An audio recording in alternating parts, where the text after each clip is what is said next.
Ursula von der Leyen annonce que l'accord entre l'Union européenne et le Mercosur est définitivement conclu. Présente au sommet des pays du Mercosur en Uruguay, la présidente de la Commission européenne s'est réjouie de l'aboutissement des discussions sur le traité de libre-échange. This agreement is a win for Europe.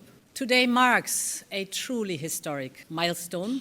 I know that strong winds are blowing in the opposite direction, towards isolation and fragmentation, but this agreement is our clear response. We stand together on a global stage as partners. L'accord avec les pays du Mercosur vise à réduire les droits de douane pour faciliter les échanges commerciaux et drainer plus d'investissements. Mais il est largement dénoncé par les agriculteurs européens et particulièrement français qui redoutent une concurrence déloyale des produits sud-américains non soumis aux normes environnementales et sanitaires de l'Union européenne. C'est anachristite ce qu'elle vient de faire là. J'ai entendu parler d'argent, de commerce, à aucun moment entendu parler de familles qui vont tomber faillite, d'élevage qui est perdu, d'autonomie alimentaire. Franchement, on n'est pas sur le même pied avec ces gens qui prennent des décisions. L'opposition au traité de libre-échange fait une unanimité rare dans la classe politique française. Après l'annonce d'Ursula von der Leyen, Jean-Luc Mélenchon a dénoncé une forfaiture, Marine Le Pen a évoqué un coup de poignard dans le dos du peuple français, alors que l'Élysée a qualifié l'accord d'inacceptable en l'état, tout en rappelant qu'il n'était pour l'heure ni signé, ni ratifié. Ça va prendre un certain temps. Ursula von der Leyen